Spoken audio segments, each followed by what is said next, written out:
Hello. In the last video about the Yoga Sutras, I went through the first, let's see, what did I get to? I think I got to the sixth sutra. I did.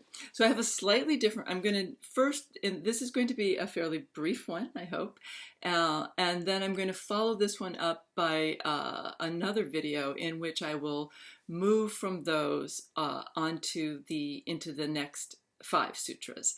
But I have a better way of showing the pictures right now, although it will still be perhaps reversed.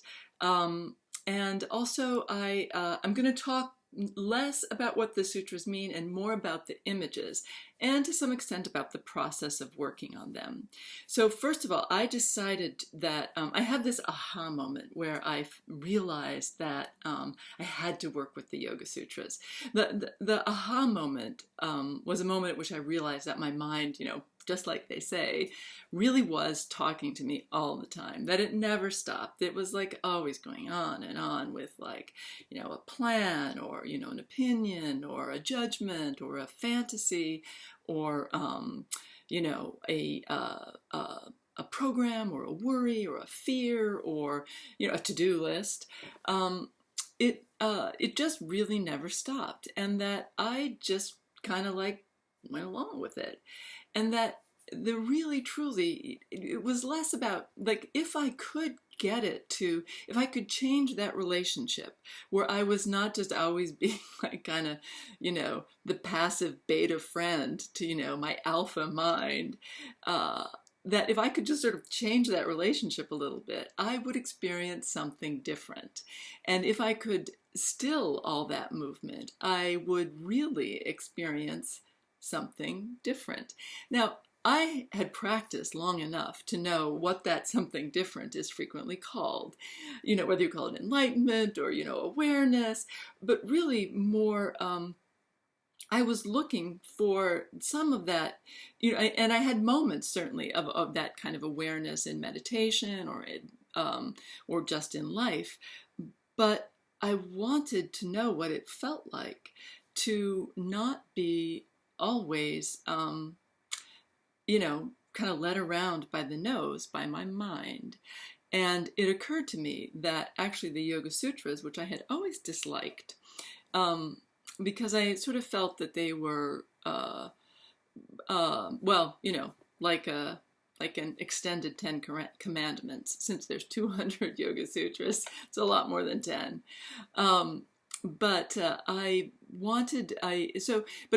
As I thought about the sutras that I knew, it occurred to me that it really wasn't like a 10 Commandments. It was a mind training manual. And, if I wanted to learn how to sort of work with my mind, I had it right here, the original mind training manual, and I needed to work with them. So I had been studying Sanskrit for, I'm not sure, close to 10 years, something like that at that time. And I had just finished painting the Shiva Stotram, which I took on near the beginning of my Sanskrit study, and it really kicked my butt painting that. It's 43 verses, it was 7 panels. It took a long time, and I learned a lot. But in terms of thinking about the Yoga Sutras, I thought, well, what's the way, if I'm going to work, I can say that I need to work with the Yoga Sutras, but I know myself. I'm going to get out the book, I'm going to start reading it, if I do it the usual way, and I'm going to lose patience. I have a Sanskrit teacher, but, we're not going to be working on it enough or enough regularly. I'm not going to keep up with it. That book is, for maybe a week, I'll really be into it, and then it'll just sit by my bed unopened, for months until I finally put it away. So the only way I could really commit to truly working with the Yoga Sutras, really going deep with them, and sticking to it, was to commit to painting them.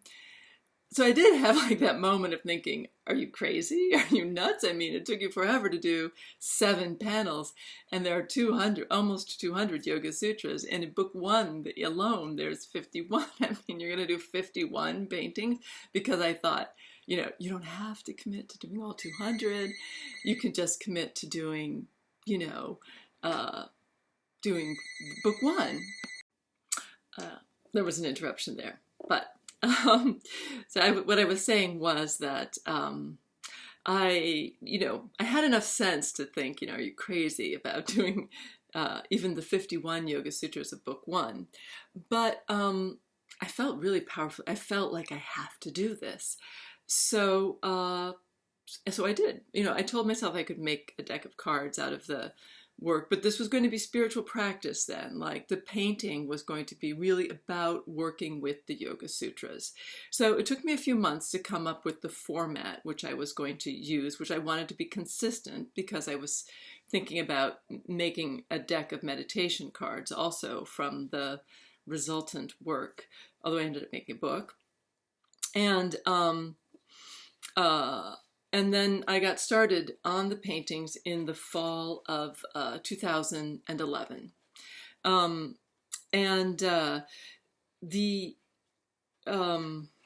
It turned out to be a very good way of working with the Yoga Sutras. I definitely felt like, as they say, you don't work with the Yoga Sutras, they work with you, or they work on you. So, but I definitely started out thinking I was doing the work. And over the course of time, I felt like the sutras really led me on a path and took me each of the sutras is infinitely deep. There's so much that can be said about each of them. They took me just deep enough to keep me moving through them, but people go back. You can work with the sutras forever. So the very first sutra, this I'm just going to quickly review, and it's backwards now to the camera. It's Hatha Yoga Anushasanam. I wish I knew how to switch the camera. So I took some liberty with it, and this was the idea that I had, which was to paint a glass of spilled milk, because now that the milk is spilled, now that the mess is made, now we begin the practice of yoga. Although, as I said in the other video, that's not, actually, Hatha Yoga Anushasanam is more like, now this is the beginning of the book, and I'm going to explain the already existing practice of yoga. So this was just the image that occurred to me, and it was a little frightening to do because I wanted to maintain some sort of painterliness to it, but painting a glass of spilled milk didn't seem like the easiest thing to me to maintain it also without looking like too overly realistic. So I had a lot of anxiety working on it, but I was really looking forward to doing the next one, the big one. What is yoga? After they say, now we begin the practice of yoga. And I say I really like some of the stuff that I write about the now is the only time we can do anything. And now that the mess is made, now that things are difficult, now that we're depressed, now that it's whatever it is that we don't like, now that's the time. That's when the practice of yoga really begins. But I was really looking forward to doing the next one, the famous one, Yogaschitta Vritti Nirodha. What is yoga? Yoga is the stilling of the movements of the mind, the chitta vrittis, those movements of the mind.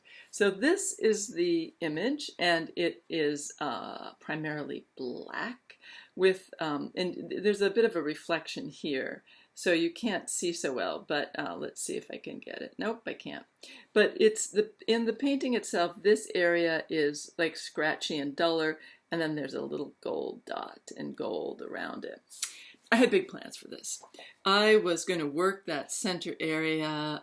It was going to be the deepest, richest. I was going to do so many layers of colors and build a really rich, full, what color is this black?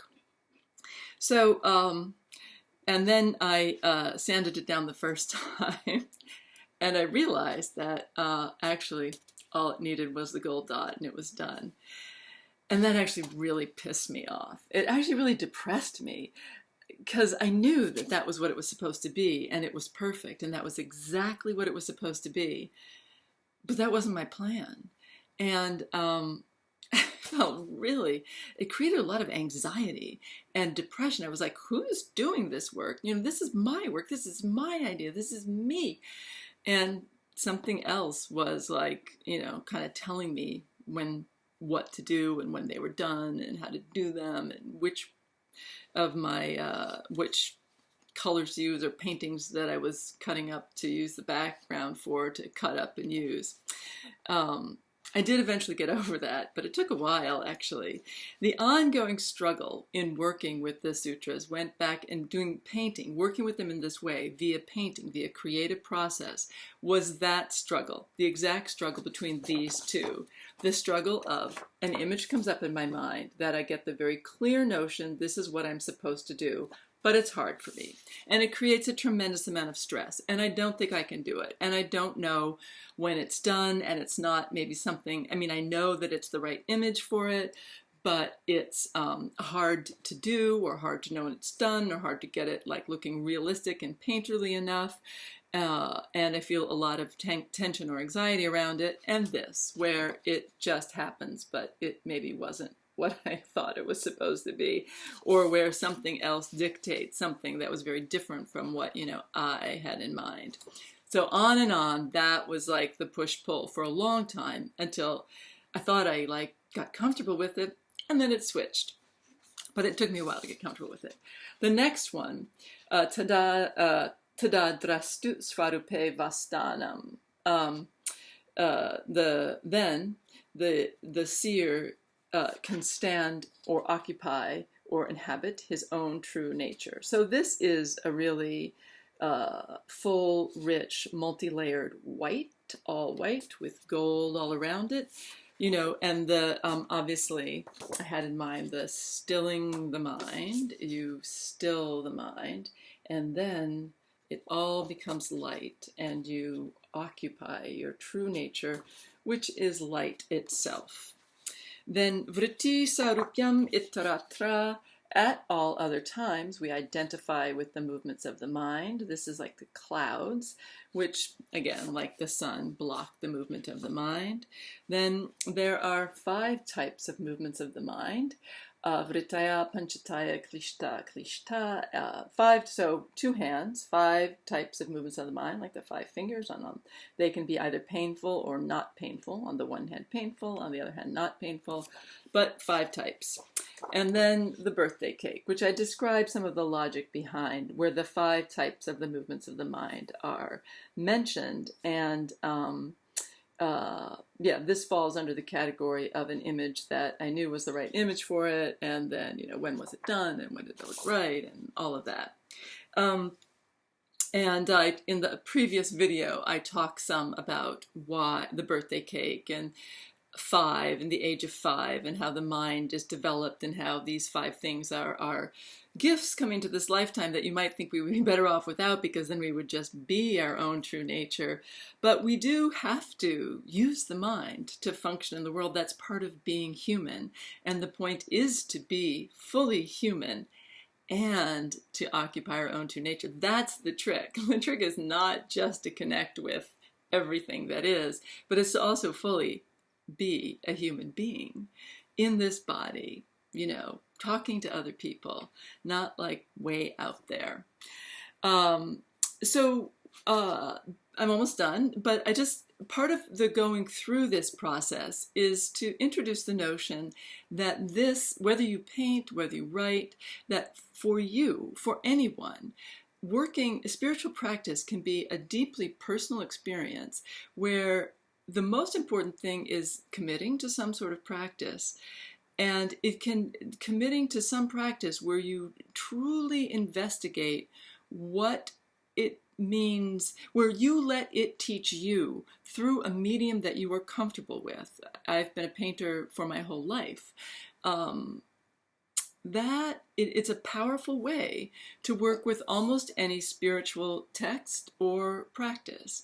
I studied Sanskrit as well, but you don't have to. It's very, almost any spiritual text has those kinds of infinite layers of meaning that making the commitment to work with something will lead you to places that you don't know exist.